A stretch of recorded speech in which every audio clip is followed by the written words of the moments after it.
ಏನು ಸರ್, ಎಲ್ಲಿಗೆ ಹೋಗ್ತಾ ಇದ್ದೀರಿ? ಅದು ಇಷ್ಟೊಂದು ಅರ್ಜೆಂಟಾಗಿ ಮಾವನ ಮನೆಗ? ಇಲ್ಲ, ನಂಗೆ ಸ್ವಲ್ಪ ಕೆಲಸ ಇದೆ, ಅದಕ್ಕೆ ಹೊರಟಿದ್ದೀನಿ. ಸ್ವಲ್ಪ ಕೆಲಸಕ್ಕೆ ಯಾಕೆ ಸರ್ ಇಷ್ಟೊಂದು ಅವಸರ? ಏಕೆ ಹುಷಾರಿಲ್ವಾ? ಭಯ ಪಡ್ತಾ ಇದ್ದೀರಾ? ಇಲ್ವಲ್ಲ, ಹಾಗೇನಿಲ್ಲ, ನಾನು ಚೆನ್ನಾಗೇ ಇದ್ದೀನಿ. ಬನ್ನಿ, ನಿಮ್ಮ ಜೊತೆ ಮಾತಾಡಬೇಕು. ಅದೇನು ವಿಷಯ ಅಂತ ಹೇಳಿ ಸರ್. ಬಾಗುರು, ಮಾತಾಡಬೇಕು.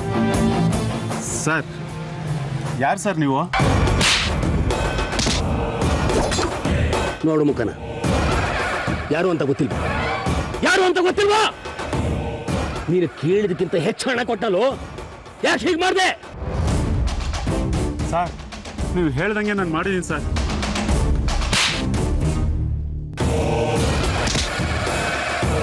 ನಿಜ ಪಡ್ಕೊಳ್ಬೇಕು.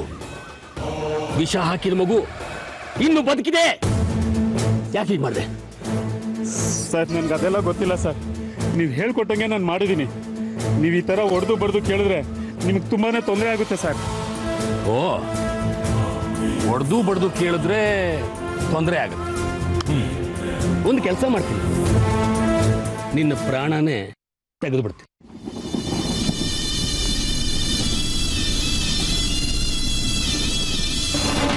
ಹೇಳೋ, ಪ್ರಾಣ ತೆಗೆದ್ರೆ ಏನು ತೊಂದರೆ ಆಗುತ್ತೆ? ನನಗೆ ಏನೂ ಆಗೋದಿಲ್ಲ. ನಿನ್ನಂತ ನಂಬಿಕೆ ದ್ರೋಹಿ ಬದುಕಿದ್ರೆಷ್ಟು ಬಿಟ್ರೆಷ್ಟು? ನಾನು ತುಂಬಾ ಕೆಟ್ಟವನು. ನಿಜ ಹೇಳಿದ್ರೆ ಬದುಕ್ತೀಯಾ, ಇಲ್ಲ ಅಂದ್ರೆ ಇಲ್ಲೇ ಪ್ರಾಣ ಬಿಡ್ತೀಯಾ? ಸೀಮೆಣ್ಣೆ ಕುಡ್ದಿರೋ ನಿನ್ನ ಮುಖ ನೋಡಿದ್ರೆ ಗೊತ್ತಾಗ್ತಿದೆ ನೀನೇನೋ ಬಚ್ಚಿಡ್ತಾ ಇದೀಯಾ ಅಂತ. ಹೇಳೋ. ನಾನು ಕೊಟ್ಟ ಬಾಟ್ಲು ಅದೇ, ಔಷಧಿನೂ ಅದೇ ರೀತಿ ಇತ್ತು, ಆದ್ರೂ ಬದಲಾಗಿದೆ. ಹೇಗೆ? ಸುಳ್ಳು ಹೇಳ್ಬೇಡ. ನಿನ್ನನ್ನು ಸಾಯಿಸ್ಬೇಕು ಅಂತ ಬಂದಿದ್ದೀನಿ. ನಿನ್ನ ಉಸಿರು ನಿಂತೋದ್ರೆ ಯಾರು ಕೇಳೋರಿಲ್ಲ. ಹೇಳೋ. ಸರ್, ಬೇಡ ಸರ್, ನನ್ನ ಪಾಡಿಗೆ ನಾನು ಬಿಟ್ಬಿಡಿ ಸರ್. ಸರಿ, ನನಗೆ ನಿಜವಾದ ವಿಷಯ ಗೊತ್ತಾಗಬೇಕು. ನೀನು ಕೊಟ್ಟ ಔಷಧಿ ಬಾಟಲ್ನಲ್ಲಿ ವಿಷ ಮಿಕ್ಸ್ ಆಗಿತ್ತೋ ಇಲ್ವೋ?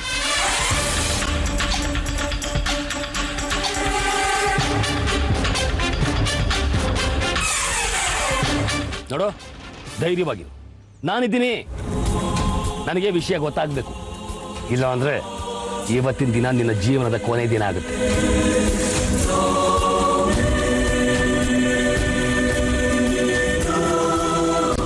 ಸರ್, ನೀವು ಅಂದ್ಕೊಂಡಿದ್ದು ನಿಜ. ಅದ್ರಲ್ಲಿ ವಿಷ ಇರಲಿಲ್ಲ ಸರ್.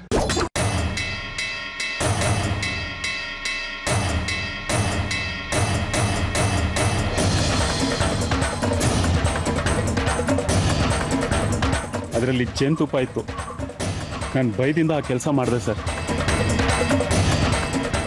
ವಿಷ ಬದಲಾಗೋದಕ್ಕೆ ಯಾರು ಕಾರಣ? ಆ ದೇಸಾಯಿ ಕುಟುಂಬದವರು ಸರ್. ನೀವು ಹೋದ್ಮೇಲೆ ಅವ್ರು ನನ್ನ ಹತ್ರ ಬಂದು ಹೆದರಿಸಿ ಬೆದರಿಸಿ ಹೊಡೆದು ಅವ್ರ ಕೈನಲ್ಲಿ ಇದ್ದಿದ್ದ ಬಾಟ್ಲನ್ನ ನನಗೆ ಕೊಟ್ಟೋದ್ರು ಸರ್. ಯಾರು? ಗೊತ್ತಿಲ್ಲ ಸರ್, ಕುಳ್ಳಕ್ಕಿದ್ರು. ಹಾಗಾದ್ರೆ ಆ ಶೀಲ ಇರ್ಬೋದು ಸರ್. ಅಂದ್ಕೊಂಡೆ ನಾನು. ಮಗು ನಗ್ನಗ್ತಾ ಇರುವಾಗಲೇ ಗೊತ್ತಾಯ್ತು ಇದು ಶೀಲಂದೇ ಕೆಲಸ ಅಂತ. ನನ್ನ ಅನುಮಾನ ತಪ್ಪಾದೋಕ್ ಸಾಧ್ಯ ಇಲ್ಲ. ಅಷ್ಟೇ ಅಲ್ಲ ಸರ್, ಅವ್ರು ನನ್ನ 2 ದಿನ ಅವ್ರ ಮನೇಲಿ ಕೂಡಾಕಿದ್ರು ಸರ್. ನೀವು ನನ್ನ ಕೊಲ್ತೀರಾ ಅಂತ ಹೇಳ್ಬಿಟ್ಟು ಹೊಡೆದು ಬಡ್ದು ಹೆದರ್ಸಿದ್ರು ಸರ್. ಅದಕ್ಕೆ ನಾನು ಈ ಊರು ಬಿಟ್ಟು ದೂರ ಎಲ್ಲಾದರೂ ಹೋಗ್ಬಿಡೋಣ ಅಂತ ತೀರ್ಮಾನ ಮಾಡ್ಕೊಂಡಿದ್ದೀನಿ ಸರ್. ನಾನು ಹೋಗಿ ಎಲ್ಲಾದರೂ ಬದುಕೊಂಡ್ಬಿಡ್ತೀನಿ. ನಾನು ಬಿಟ್ಬಿಡಿ ಸರ್. ಎಲ್ಲಾದ್ರೂ ಯಾಕೋ ಬದುಕ್ಬೇಕು ನೀನು? ಇಲ್ಲೇ ನನ್ನ ಕಣ್ಣೆದ್ರಿಗೇನೆ ಈ ಊರಲ್ಲಿ ರಾಜನ್ ತರ ಬದುಕ್ಬೇಕು ನೀನು. ಅದಕ್ಕೆ ನೀನು ಮತ್ತೆ ಆ ಮನೆಗೆ ಹೋಗ್ಬೇಕು ಸರ್. ಹೌದು, ಹೋಗಬೇಕು. ನೀನು ಮಾಡಬೇಕಾಗಿರೋದಿಷ್ಟೇ.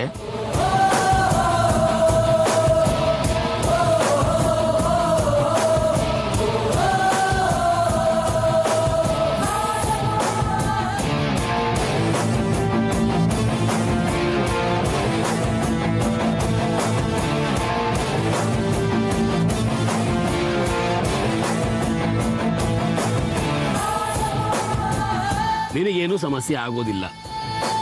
ಮೊದಲು ಎಷ್ಟು ಕೊಟ್ಟಿದ್ದು ಅದಕ್ಕಿಂತ ಹೆಚ್ಚು ಹಣ ಕೊಡ್ತೀನಿ. ನಿನ್ನ ಹಿಂದೆ ನಾನು ಕೂಡ ಬರ್ತೀನಿ. ಏನು ಸಮಸ್ಯೆ ಇಲ್ಲ, ಯಾಕಂದ್ರೆ ಆ ಮನೆಯವ್ರ ಜುಟ್ಟು ನನ್ನ ಕೈಲಿ. ನನ್ನ ಮಾತನ್ನ ಕೇಳಿದ್ರೆ ಜೀವನದಲ್ಲಿ ಉದ್ಧಾರ ಆಗ್ತೀಯಾ? ಯೋಚನೆ ಮಾಡು. ಆಯಿತು ಸರ್, ನೀವು ಹೇಗೆ ಹೇಳಿದ್ರೆ ಹಾಗೆ ಮಾಡ್ತೀನಿ.